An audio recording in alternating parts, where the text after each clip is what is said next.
Olá, alunos da disciplina Eletricidade e Instalações. Bem-vindos a essa aula. Hoje nós vamos entrar na etapa final dos nossos estudos referentes à parte de instalações elétricas.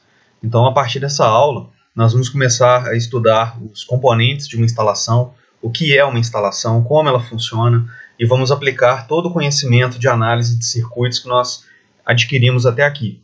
Então, nós vamos aprender o caminho da energia, desde geração até a entrada de energia na indústria.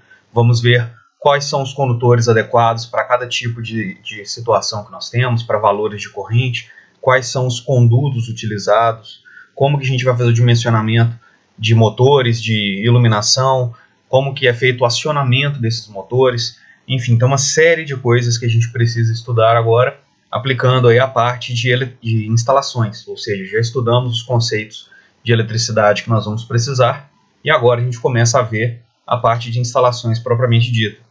É importante começarmos com uma pergunta que vocês já devem ter feito alguma vez.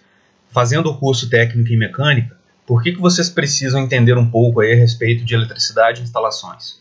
Isso acontece porque muitos de vocês vão trabalhar num ambiente industrial, é o objetivo do curso, né? Formá-los para isso. Então é interessante que vocês saibam como que esse ambiente funciona, e isso envolve, claro, a parte elétrica. Então nós temos aí a questão de distribuição da energia dentro de uma instalação industrial e o próprio funcionamento dos componentes dessa instalação, dos motores, das luminárias, das lâmpadas, dos reatores. E é importante vocês terem essa noção de como tudo funciona, até mesmo para poder desempenhar o trabalho de vocês de uma forma mais completa, conhecendo melhor aquele funcionamento geral ali da instalação. Então é importante a gente ver isso, e na aula de hoje a gente começa a ter essa noção do que é uma instalação elétrica industrial e de como ela funciona. E os nossos objetivos, até o final desse ano letivo que a gente está tendo aí, é que vocês aprendam tanto a parte de interpretação desses projetos elétricos, ou seja, vocês vão ser capazes de pegar um diagrama, identificar os elementos que estão presentes nele, e ao mesmo tempo vocês vão fazer o projeto dessa instalação industrial, entender quais são as etapas que vocês precisam passar até chegar naquele projeto ali completo. Então vem a questão de dimensionamento, de estudo da instalação, das máquinas que vão ser conectadas, valores de corrente, e aí vocês vão fazer a definição da espessura dos condutores, do tipo de conduto que vai abrigar esses condutores. Tem uma série de coisas que a gente precisa estudar. Então primeiro, para dar uma ideia geral de como que isso funciona dentro da indústria, vamos ver primeiro o que ficou para fora, ou seja, da geração da energia até a entrada de energia lá na indústria. E é interessante ter uma noção de como isso funciona, até mesmo para vocês entenderem a necessidade de ter estudado alguns conceitos que a gente viu aí nesses 2 trimestres. Primeiro, nós temos lá a usina, onde ocorre a geração de energia. Aqui no caso foi colocado uma hidrelétrica, mas poderia ser uma usina eólica, uma termoelétrica, enfim, qualquer tipo de geração de energia que nos forneça, no final das contas, energia elétrica. Então vale lembrar que esse processo aqui é um processo de conversão de energia, ou seja, tem energia potencial na água, e quando ela passa pelas turbinas, essa energia se transforma em energia cinética, e depois disso é convertida em energia elétrica pelos geradores que existem lá na própria hidrelétrica. Então a ideia básica é ter alguma coisa que vai gerar o movimento da turbina. E essa alguma coisa vai variar de acordo com o tipo de geração de energia que nós temos. Igual nesse caso aqui, seria a força da água. É possível também, no caso da energia eólica, a gente usar a força do vento para gerar essas turbinas do mesmo jeito. Mas o princípio é bem parecido. A gente tem o gerador que precisa receber essa energia mecânica para transformar ela em elétrica. Depois disso, nós temos aqui um dispositivo chamado transformador, que fica normalmente dentro das subestações. E esse transformador aumenta o nível de tensão. Essa tensão é gerada aqui na casa de alguns kilovolts, e esses transformadores aumentam essa tensão aí até algumas centenas de kilovolts, dependendo do caso, chega até megavolts. E chegamos à parte de transmissão, que é onde tem as torres. E essas torres têm o objetivo aí de servir como suporte para esses condutores e garantir o afastamento mínimo entre eles, porque esses condutores aqui não são isolados, igual a gente tem aí nas residências. Eles não têm nenhum tipo de cobertura. Então o que isola um condutor para o outro é exatamente a camada de ar que existe entre eles. Por isso que essas torres devem manter os condutores afastados aí da forma adequada. Quando essa energia vai chegando mais próxima dos centros urbanos, essa transmissão começa a ser feita com valores de tensão menores. Igual a gente está vendo aqui, seria uma ideia de subtransmissão. Então tem os valores aqui na casa dos quilovolts, centenas de quilovolts. Quando chega aqui nessa parte, esse valor fica mais baixo, alguns quilovolts apenas. E quando a energia chega nos centros urbanos propriamente dito, a gente tem a questão da distribuição. Ou seja, a transmissão é para tirar a energia que está lá na geração, lá na usina, e trazer ela até os centros urbanos. Quando chegou nos centros urbanos, nós temos a distribuição. E a partir daqui nós temos os postes comuns, esses aí que vocês veem na rua mesmo. Depois vocês podem observar que na parte mais alta da maioria deles nós temos 3 condutores. Então percebam que já vem aquela ideia aqui do circuito trifásico. O sistema de geração, transmissão e distribuição é um sistema trifásico. Por isso que foi importante a gente dar uma olhada nesse tipo de sistema na última aula. E aqui nós temos 2 possibilidades. A distribuição para residências, que normalmente é feita aqui com esse valor de tensão que ainda é considerado elevado, 3.800 volts. Esses condutores aí no alto do poste têm uma tensão nesse valor. E nós temos os transformadores nos postes que vão fazer a redução desse nível de tensão para um nível adequado para as residências, que seria no caso o 127 e o 220 volts. Ou seja, a gente tem aqui uma parte da distribuição usada em residências. E outra parte que é levada normalmente para comércio e indústria é levada os 13.800 volts mesmo. A indústria recebe esse valor de tensão na entrada dela e dentro da indústria nós temos uma subestação que vai fazer a adequação dessa tensão de acordo com a necessidade. Então, por exemplo, chegou ali na indústria 13.800 volts, tem um escritório de contabilidade, ele usa tomadas 127. Então, na subestação, algum transformador vai fazer essa conversão de 3.800 para 127 volts. Por outro lado, tem motores nessa indústria que funcionam com 440 volts. Então, temos um transformador que vai fazer essa conversão de 3.800 para 440. Ou seja, dentro da indústria, a subestação tem como objetivo adequar a tensão para todos os valores que vão ser utilizados ali de acordo com os equipamentos que a indústria precisa para poder funcionar. Então aqui a gente tem uma visão geral, desde a geração de energia até chegar na indústria, que é o nosso objetivo. É claro que tudo é um sistema só. A energia que está indo para casa também é gerada no mesmo lugar, mas o nosso objetivo aqui é entender como que funciona essa questão da instalação industrial. Ou seja, depois que a energia chegou, é que a gente vai começar a avaliar, e estudar esse comportamento do circuito e dos elementos que compõem ele. Aqui eu coloquei alguns exemplos de subestação só para vocês entenderem um pouco melhor o que é isso. Então no primeiro exemplo aqui a gente tem uma subestação abrigada, ou seja, ela é colocada num ambiente fechado e lá dentro nós temos os equipamentos que vão ser utilizados. E esses equipamentos são os transformadores. Coloquei aqui esse exemplo. Os transformadores têm como objetivo receber um nível de tensão e fornecer outro nível de tensão na saída.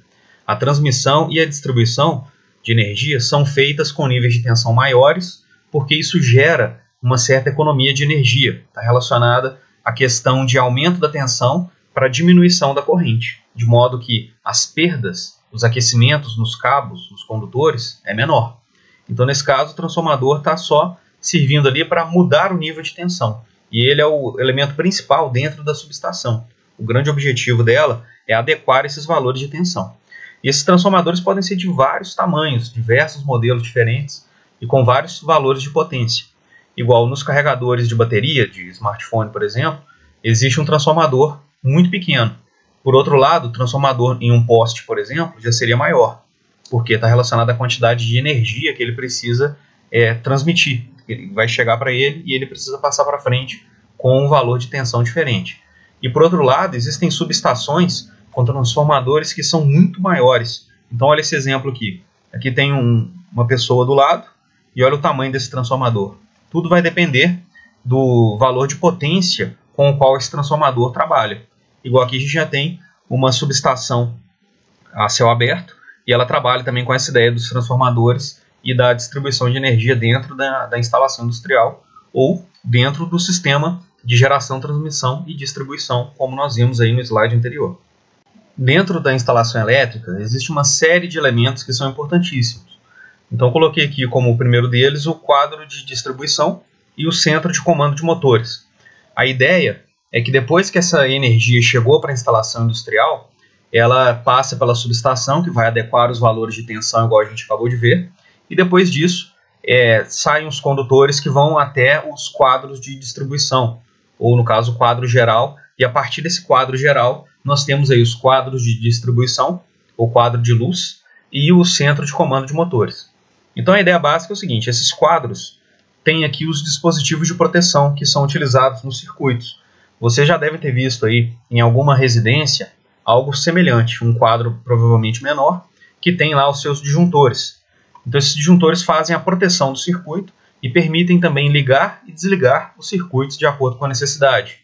Então nós temos, se houver algum problema no circuito, uma sobrecarga, um curto-circuito, esses disjuntores aqui vão desligar esse circuito para impedir que os condutores sejam danificados. E a ideia básica é a proteção desse circuito elétrico.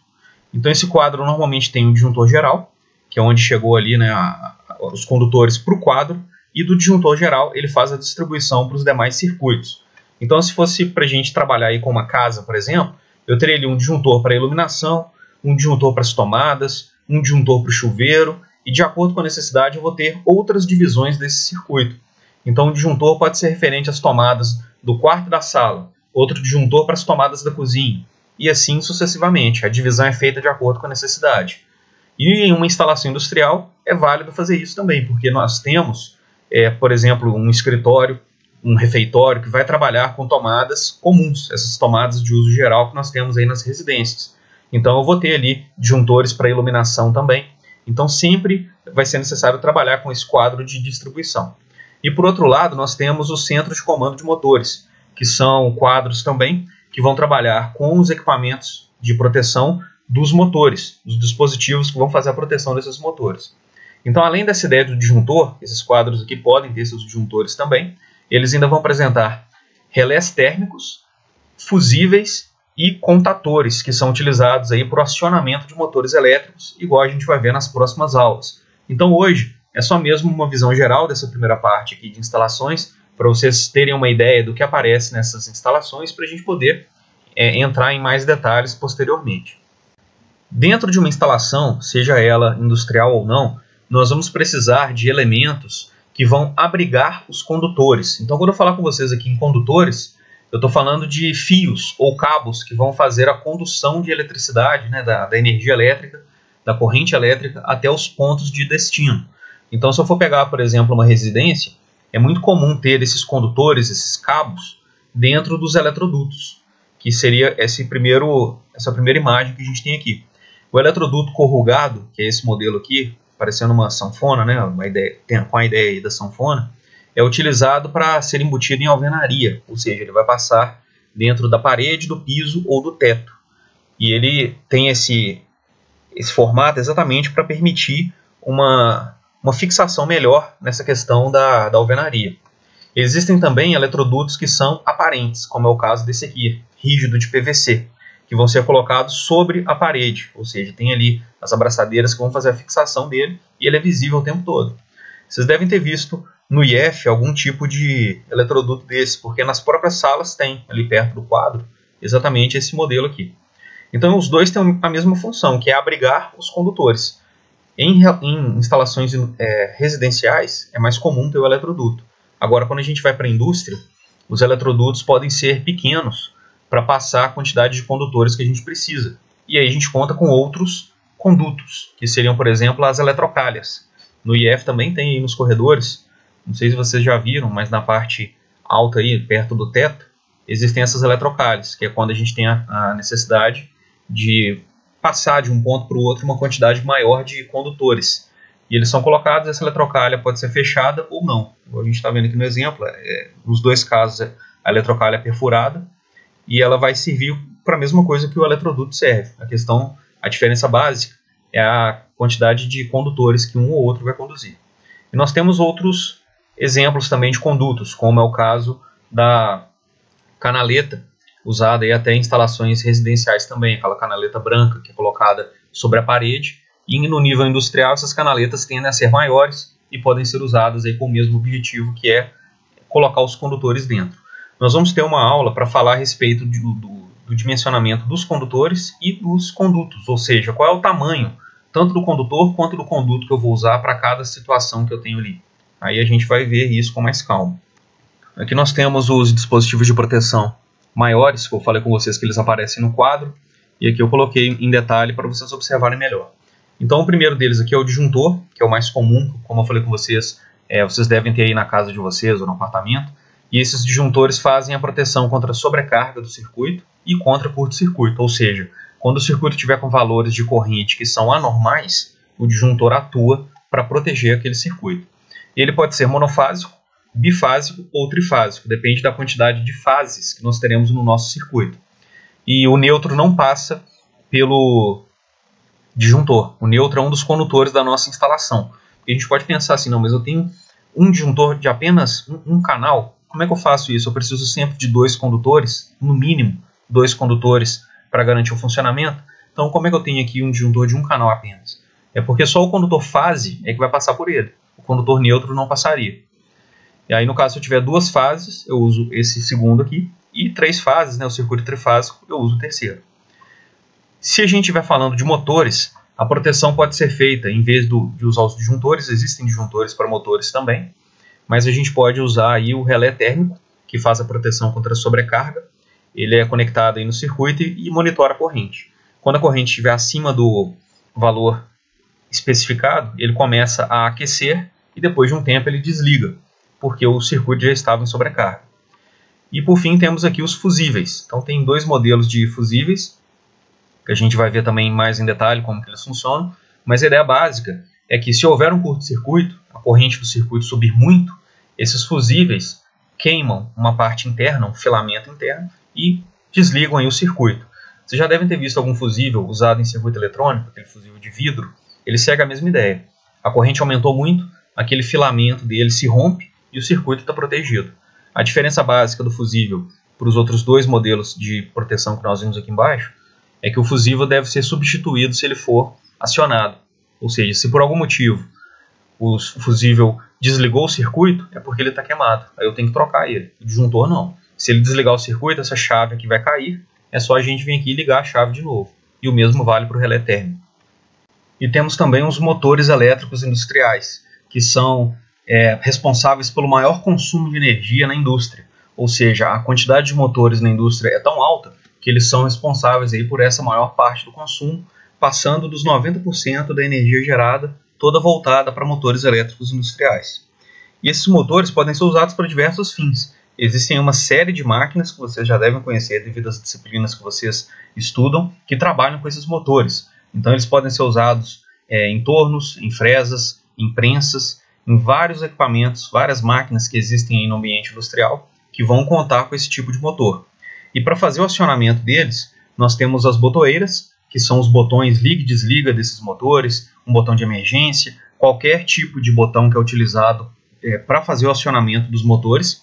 E para fazer essa interface entre os motores e a botoeira, nós temos os contatores, que são esses elementos aqui embaixo. Então eles são utilizados porque as correntes dos motores são elevadas. Se a gente ligar esses motores com um botão apenas, essa corrente vai ser muito alta para o botão. Então o que é feito é o seguinte, o botão liga o contator e o contator, por sua vez, liga o motor. Ou seja, o contator sim vai ter uma capacidade de corrente mais elevada e vai conseguir fazer o acionamento desse motor sem problema algum. E aí nós vamos ver que existem os diagramas elétricos industriais, que a gente vai poder representar essas conexões entre os motores e os contatores nesses diagramas para permitir o acionamento correto deles. E agora que a gente tem uma noção do que é utilizado em uma instalação elétrica industrial, em termos de acionamentos e de proteção dos circuitos, a gente já pode começar a pensar no que a gente precisa para definir esses projetos elétricos. Ou seja, o que eu vou precisar conhecer em uma edificação, em uma indústria, para eu poder fazer o projeto desses condutores, dos condutos e de tudo que a gente acabou de ver aí, da questão dos quadros e tudo mais. Então nós vamos precisar conhecer a nossa edificação primeiro. Olha só, conhecer a planta baixa da arquitetura do prédio, ou seja, é uma visão superior em corte desse prédio. Você já deve ter visto alguma coisa nessa linha, que mostra lá as divisões internas dele, quais são os cômodos que existem ali.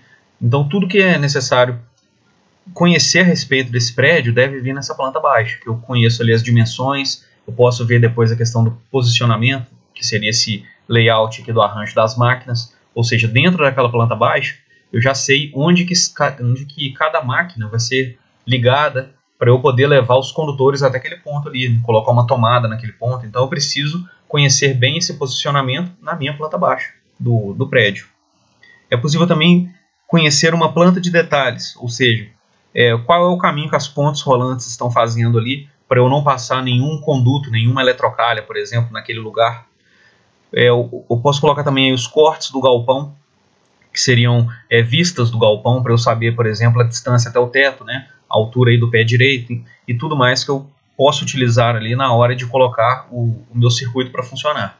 Onde estão as vigas desse prédio, as máquinas de grandes dimensões para eu poder levar as tomadas até elas, enfim.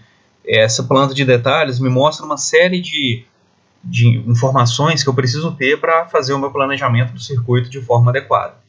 E eu preciso também conhecer as características das cargas, ou seja, eu vou ligar um motor, eu estou fazendo ali toda a instalação para chegar ao acionamento de um motor elétrico, mas eu preciso conhecer esse motor, qual é o nível de tensão dele, qual é a potência desse motor, o regime de funcionamento dele, o tipo de motor que eu estou trabalhando, se ele é monofásico, trifásico. Tem uma série de informações também a respeito dessas cargas que eu preciso conhecer na hora de fazer a minha instalação elétrica. E aqui, como exemplo da planta baixa, nós temos uma edificação que funciona aqui um supermercado, e existem aqui alguns detalhes importantes, como por exemplo, eu sei que aqui tem uma ponte rolante, que é um equipamento usado para fazer o levantamento de cargas, né, o posicionamento de cargas dentro de um galpão, por exemplo. E aqui eu tenho o trajeto que uma empilhadeira vai fazer. Então não é interessante colocar, por exemplo, uma canaleta no piso aqui, porque o peso que vai passar por aqui é mais elevado. Então eu vou procurar sempre estratégias que vão me ajudar a resolver a questão da instalação elétrica nessa indústria de uma forma segura e que funciona tudo de maneira correta também. O projeto elétrico deve ser feito sempre considerando essas características aqui.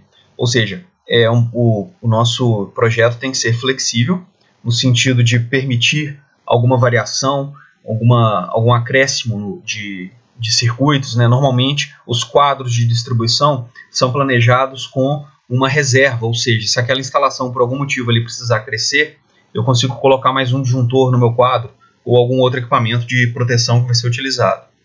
Ele precisa levar em consideração a acessibilidade, ou seja, a prioridade é o funcionamento da instalação, ao mesmo tempo que ela vai permitir o uso correto daquela indústria, né? A produção dela de forma correta. Ou seja, é necessário que o operador tenha acesso à máquina, que ele tenha acesso aos quadros. Então a gente tem que preocupar sempre em garantir essa questão do acesso. A gente não pode deixar isso de lado e priorizar apenas o funcionamento. O nosso projeto tem que ser confiável, a nossa instalação tem que ser confiável, no sentido de que, caso aconteça alguma falha, ela vai identificar a falha e interromper o funcionamento. A pessoa pode utilizar aquilo ali, aquela instalação, que não vai ter nenhum tipo de acidente devido ao próprio funcionamento dela. É claro que durante essa operação, as pessoas que estão envolvidas precisam seguir as normas de segurança também, mas a instalação por si não pode ser um perigo, né? Só a instalação sem levar em consideração o uso errado dela. É necessário também verificar a continuidade de funcionamento, ou seja, se as condições estiverem normais dentro do que foi projetado, aquele funcionamento ele deve ser ininterrupto. Senão faz igual em alguns casos aí de instalações residenciais, que se o pessoal passar muito tempo no banho, o disjuntor desliga. Então a ideia é o quê? Se o chuveiro está funcionando de forma adequada dentro daquele projeto ali, ele não vai desligar o disjuntor por causa disso. É claro que vem a questão do consumo, de responsabilidade e tudo mais. Mas se o funcionamento estiver normal, não há necessidade de fazer o desligamento do circuito. E é isso que a nossa instalação deve prever também. Enquanto estiver operando em condições normais, aquele circuito ele deve suportar tudo isso. E tem uma série de normas técnicas que nós precisamos atender também. Nós temos a NR10, que é uma norma de segurança para instalações e serviços em eletricidade. Temos a NBR 5410, que fala sobre instalações elétricas em baixa tensão, e vai ser uma das normas que nós vamos mais ver aqui, porque ela fala muito a respeito do projeto elétrico. Então, se eu tiver, por exemplo, um galpão, quantas tomadas eu coloco ali? Um escritório, eu vou usar quantas tomadas? Qual é a iluminação que eu vou usar? A potência de iluminação? Enfim, tem muitas coisas que nós vamos tirar aqui dessa norma. Temos a NBR ISO 8995, que é a parte de projeto de iluminação, ou seja, nós vamos olhar aí qual é a quantidade de lâmpadas que nós vamos ter no galpão de acordo com o modelo que foi escolhido, para garantir a iluminação básica para as atividades que vão ser desenvolvidas ali dentro. Então tem uma série de fatores que a gente deve observar, a questão da luminária, questão das cores do ambiente, para poder definir tudo de acordo com o que a norma exige. Temos a NBR 5419, que é projeto de sistema de proteção contra descargas atmosféricas, ou seja, aquela questão dos para-raios. E temos que nos preocupar também com o uso correto dos símbolos gráficos para projetos elétricos. E aí existem algumas normas internacionais que tratam a respeito disso. O choque elétrico é uma preocupação dentro de instalações elétricas de maneira geral. Quando a gente fala de residência, a gente não costuma preocupar muito com essa questão do choque, porque as tomadas são bem protegidas ali, a gente precisa apenas fazer a conexão adequada, não deixar fios expostos, e a gente consegue trabalhar de forma segura, a gente nem preocupa muito com isso. Mas quando a gente fala de ambiente industrial, esse risco se torna maior, porque vai ser necessário trabalhar com os quadros, com a própria instalação em si, e ter uma série de normas de segurança que deve ser observada para que esse choque elétrico seja evitado. E ele é bem perigoso para o corpo humano, porque pode gerar uma série de problemas, no sentido de queimaduras na pele, queimaduras internas, e pode gerar também a fibrilação ventricular, que seria o coração, né, bater com um ritmo diferente do necessário para fazer o bombeamento de sangue, por causa dos impulsos elétricos que ele recebeu devido a um choque.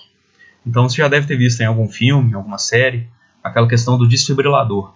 O que ele faz, na verdade, é dar um impulso elétrico no coração para ele voltar a bater no ritmo correto. Então um choque elétrico poderia ter um efeito semelhante, mas de característica oposta, no sentido de tirar o batimento adequado do coração, fazer ele bater fora do compasso. E a gente teria aí um problema significativo nesse caso. E um dos jeitos de proteger contra o choque elétrico é trabalhar com o sistema de aterramento.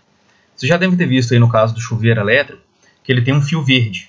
Aquele fio verde deve ser conectado ao sistema de aterramento da edificação. E ele ajuda a prevenir choques elétricos. Por quê?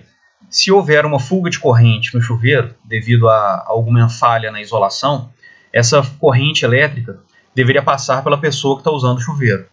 E depois disso é que ela iria para o solo, e a pessoa vai tomar um choque.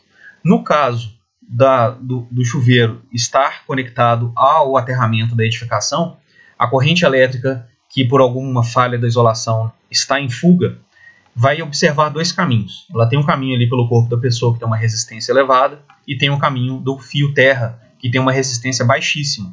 Então nesse caso, a corrente elétrica passaria pelo condutor terra, impedindo aí o choque elétrico na pessoa. Isso vale para instalações industriais também. Existem aí os motores elétricos, por exemplo, que tem a carcaça condutora, e se houver falha na isolação, essa carcaça passa a ficar energizada, ou seja, alguém que encostar na carcaça do motor pode tomar choque. Se essa carcaça estiver conectada ao aterramento, essa corrente de fuga é desviada e a pessoa não vai tomar choque. Então aqui, entre as principais funções do aterramento, nós podemos citar a questão da segurança, que é essa questão do desvio da corrente elétrica, proteção contra descargas atmosféricas, ele serve também como um destino final dessas descargas. Existem lá os para-raios, né, os captores, que são o ponto de incidência da descarga. Depois os condutores levam essa corrente elétrica até o sistema de aterramento. E ali no solo, essa descarga elétrica é distribuída. Então o aterramento é utilizado nessa proteção. E ele é usado também na questão da equipotencialização, que seria manter o potencial igual na superfície do solo, por exemplo. Então se tiver ali um sistema de aterramento, ele consegue impedir essas diferenças de potencial no solo e impedir certos tipos de choque elétrico. A gente vai ver isso melhor também mais à frente. E o aterramento é basicamente uma conexão da nossa instalação com a terra propriamente dita. Então ele vai ser representado aí por uma haste colocada no solo, ou mesmo uma malha enterrada no solo, e essa malha é conectada à instalação elétrica, ao chuveiro, igual eu falei, ou à carcaça do motor, utilizando aí os condutores, o fio terra. Então, como eu falei, o choque elétrico é um acidente mais comum quando a gente trata aí de instalações elétricas, e ele deve ser evitado, porque correntes pequenas já começam a representar problemas para o corpo humano. Então, olha só, de maneira geral, 25 mA é o que o corpo humano suporta. correntes acima disso começam a gerar um problema significativo. Ainda tem outra questão aqui que é a seguinte: entre 15 e 25 mA pode haver dificuldade em soltar o objeto energizado, ou seja, essa dificuldade acontece porque quando a pessoa toca o objeto energizado, essa corrente elétrica que percorre os músculos gera contração. Então, no caso, o que faz a pessoa se manter presa ao objeto é a própria força dela, porque a corrente elétrica está passando, gerando essa contração, e a mão está segurando o objeto energizado. Não é porque a corrente elétrica faz a pessoa grudar no cabo, não é isso. É que a pessoa, se estiver segurando um condutor energizado, vai segurar ele com mais força devido à questão da condução de corrente elétrica. Agora, se for outra parte do corpo, um pé, por exemplo, ele não vai conseguir fazer isso. Então, não é que o condutor faz a pessoa grudar nele, é porque a pessoa segura devido à contração.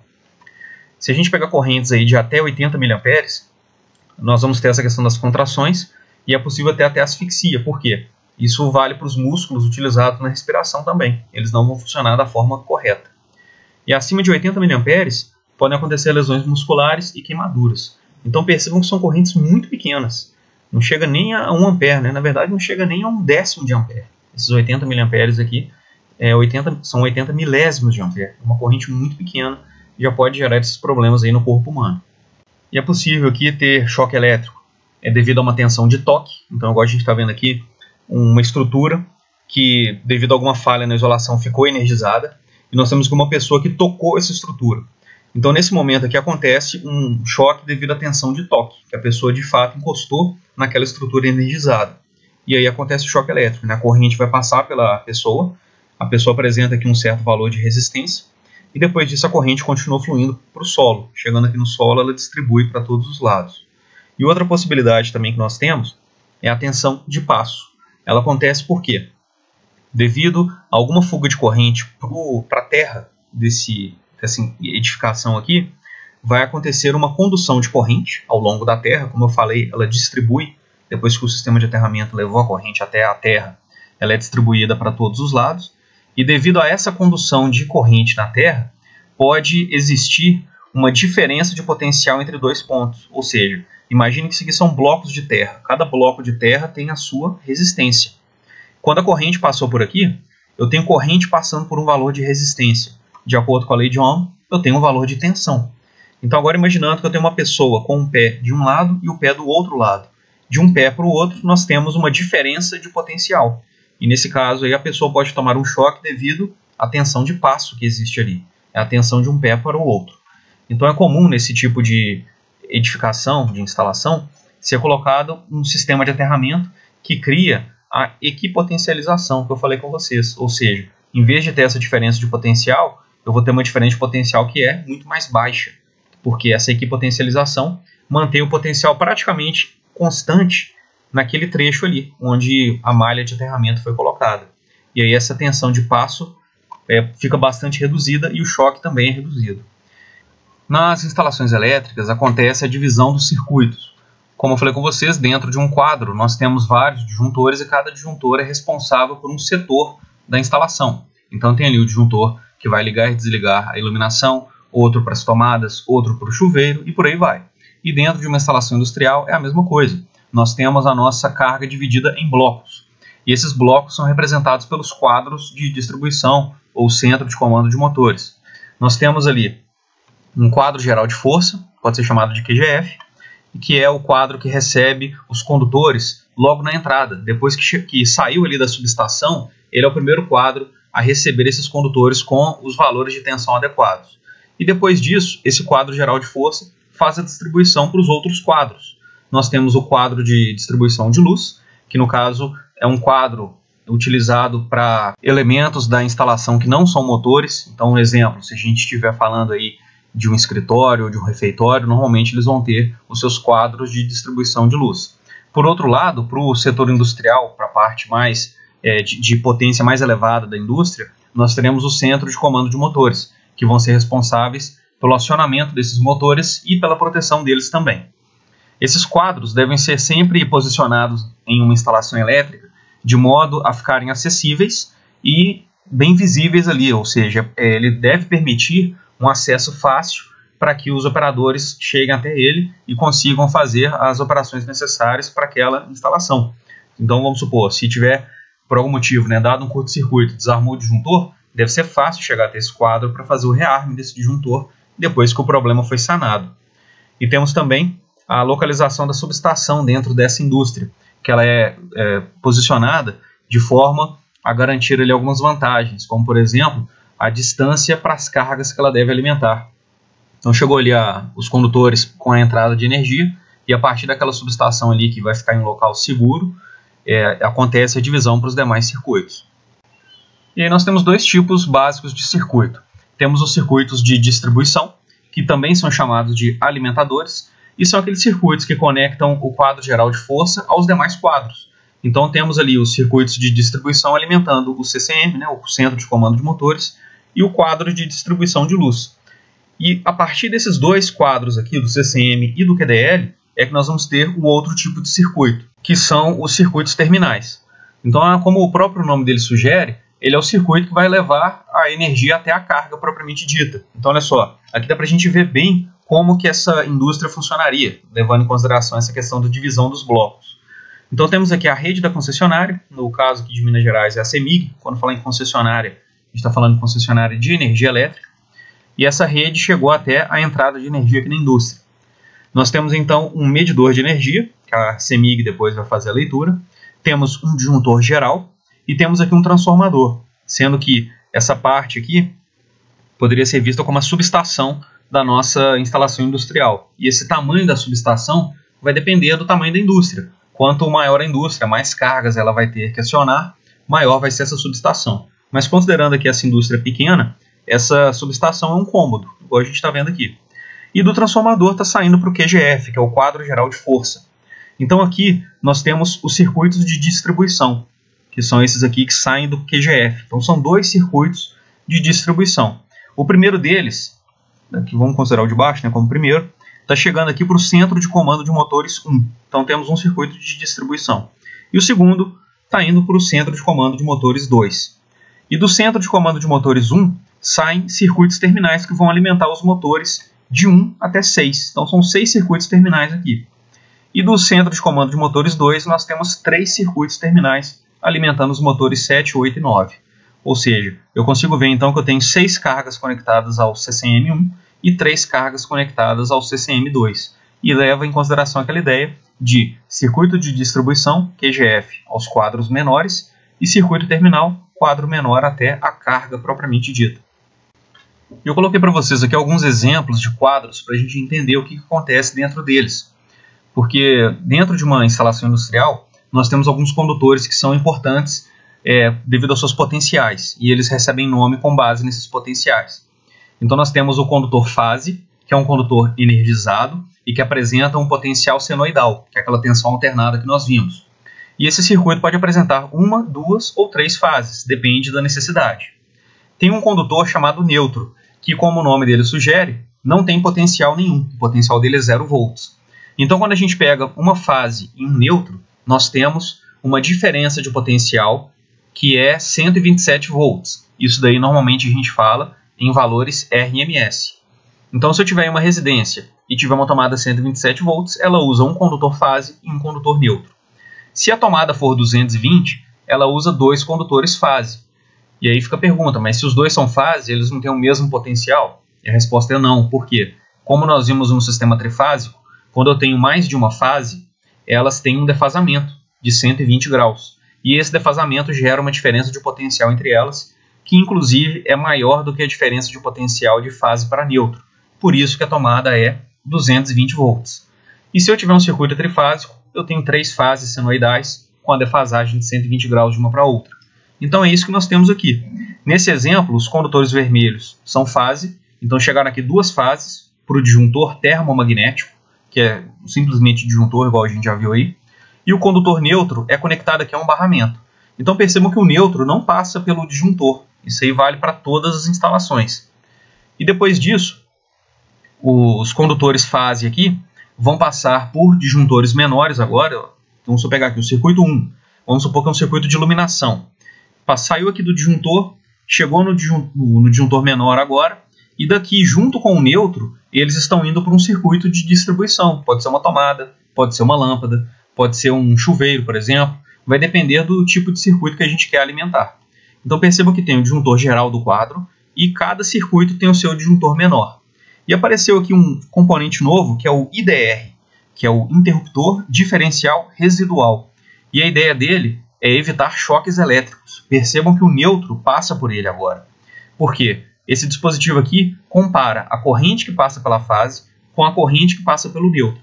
Se elas forem iguais, significa que a corrente vai por um condutor e volta pelo outro, está tudo bem. Agora, se houver diferença nessas correntes, significa que em algum ponto do circuito lá na frente houve uma fuga de corrente. E fuga de corrente normalmente é choque elétrico. Então, o interruptor diferencial residual identifica essa fuga de corrente e desliga o circuito se ela ultrapassar certo valor. Normalmente, esses dispositivos funcionam aí com 30 mA. Se ele perceber uma fuga de corrente maior do que 30 mA, ele pensa assim, né, entre aspas, tem alguém tomando choque, é hora de desligar o circuito. E ele consegue fazer a proteção da pessoa que está usando a instalação, enquanto os disjuntores fazem a proteção do circuito. Então percebam que cada circuito tem o seu IDR, o seu interruptor diferencial residual e o seu disjuntor termomagnético. Então circuito 1, fase e neutro, 127 volts. O circuito 3 também, o 5, o 7, o 9, aí chegamos no circuito 11. No circuito 11 nós temos a primeira fase chegando no disjuntor e a segunda fase também, ou seja, esse circuito 11 é 220 volts. E depois as duas fases passam pelo interruptor diferencial residual, que ele vai avaliar a diferença entre as correntes e ver se há alguém tomando choque elétrico. E o mesmo vale para o lado direito aqui. Nós temos os circuitos separados, os circuitos terminais, com seus disjuntores e seus interruptores diferenciais residuais. E aqui em cima nós temos o condutor terra, que é representado normalmente pelas cores verde ou verde e amarelo, igual a gente está vendo aqui. E os circuitos de tomada usam o condutor terra, que vai servir para aquela questão de proteção que eu falei com vocês. Então é interessante pensar o seguinte, tanto o condutor neutro quanto o condutor terra tem 0 volts, eles têm o mesmo potencial. Inclusive é até comum o condutor neutro ser aterrado, ou seja, ele é conectado ao sistema de aterramento também. Então qual a diferença entre eles? Por que eu não uso só o neutro ou só o terra? É porque o neutro é um condutor que foi projetado aqui para ter corrente passando por ele o tempo todo. Igual aqui no caso do circuito 1. A corrente que vai pela fase volta pelo neutro. Então ele tem corrente o tempo todo. E o terra não. Ele é um condutor que só vai ter corrente passando por ele quando houver algum problema no circuito elétrico. Em condições normais, não tem corrente passando pelo condutor terra. Aqui nós temos um quadro de distribuição monofásico. Então chega aqui para ele, ó, fase, neutro e proteção. Proteção é o terra. E a fase passa pelo disjuntor geral. Nesse caso é um disjuntor monopolar, porque o circuito é monofásico. E depois disso, do disjuntor monopolar são ligados aqui os disjuntores dos circuitos terminais. E junto com essa fase que está indo para cada circuito terminal, nós temos o neutro. Então chegou aqui o neutro também no seu barramento e depois está subindo aqui para ser levado até os circuitos terminais. E por fim temos o condutor terra, conectado aqui a outro barramento também, que será levado para os seus circuitos de tomada, que nós teremos na instalação. Então o quadro pode ser monofásico, bifásico ou trifásico. É só uma questão de observar a quantidade de fases que está chegando ali para ele. E aqui eu coloquei uma foto de um centro de comando de motores, mas não vou passar ainda o diagrama, né, uma visão mais detalhada dele, porque tem algumas coisas que a gente ainda precisa ver a respeito desse tipo de quadro. Então percebam que aqui nós temos os elementos que fazem parte do nosso quadro, o disjuntor, por exemplo. Tem aqui embaixo os contatores que são utilizados para fazer o acionamento desses motores. E, se não me engano, isso aqui são relés temporizadores. Enfim, tem uma série de elementos aqui que vão ser utilizados exclusivamente para colocar aquele motor ali para funcionar. E percebam que aqui não aparece muito bem, mas dá para ver que existem alguns cabos conectados à porta desse quadro. Por quê? Quando a gente fecha a porta dele, nós vamos ver vários elementos. Então tem lâmpadas para sinalização, tem botoeiras nessa porta do quadro, ou seja, aqui nós temos tudo que é necessário para fazer o controle desses motores elétricos industriais. E eu coloquei aqui também a simbologia que é usada para fazer diagramas elétricos industriais. Então eu quero depois que vocês deem uma olhada, que a gente vai começar a familiarizar com esses símbolos. Então, por exemplo, nós temos aqui, se o duto que está passando por ali tem um condutor fase, ele apresenta esse traço contínuo aqui. Se tiver o condutor neutro dentro, aparece essa espécie de L de cabeça para baixo. Se tiver o condutor retorno, é só metade da fase, né, a simbologia dele. Esse condutor retorno aqui é aquele que liga o interruptor até a lâmpada. Se tiver o condutor de proteção, aparece esse T aqui. Então nós temos uma série de simbologias, depois vocês dêem uma conferida, por exemplo, disjuntor, fusível, ponto de luz fluorescente no teto, chave seccionadora, que é uma chave usada para fazer a interrupção do circuito, seria uma espécie de interruptor, mas ela tem a capacidade de interromper o arco elétrico também que surge nesses circuitos. Enfim, tem uma série de simbologias e a gente vai, ao longo das aulas, pegando mais um detalhe ou outro e aprendendo a aplicar isso aí. Vocês vão ver que existem mais aqui na frente, questão de tomadas. Então, tomada baixa, ela é toda branca. Tomada média, ou seja, tomada de meia altura, ela é metade colorida. E a tomada alta é uma tomada toda colorida, igual a gente está vendo aqui. E aí vocês vão ver, tem motores, geradores, para-raio e toda a simbologia que a gente vai precisar.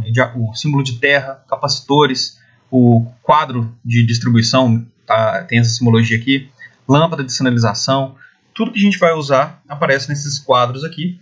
E eu coloquei um diagrama elétrico industrial para vocês poderem ir se familiarizando. Então nós temos ali, ó, alimentação da concessionária.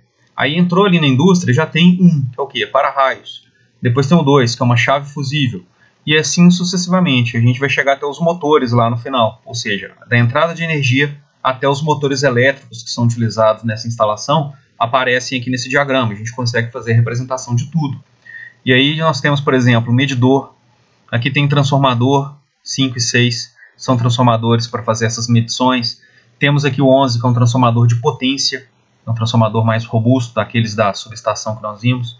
O 12 aqui está falando que nós temos um cabo isolado. Aí olhando a simbologia, nós temos 3 traços contínuos aqui, mais aquele L de cabeça para baixo, ou seja, são 3 fases e o neutro.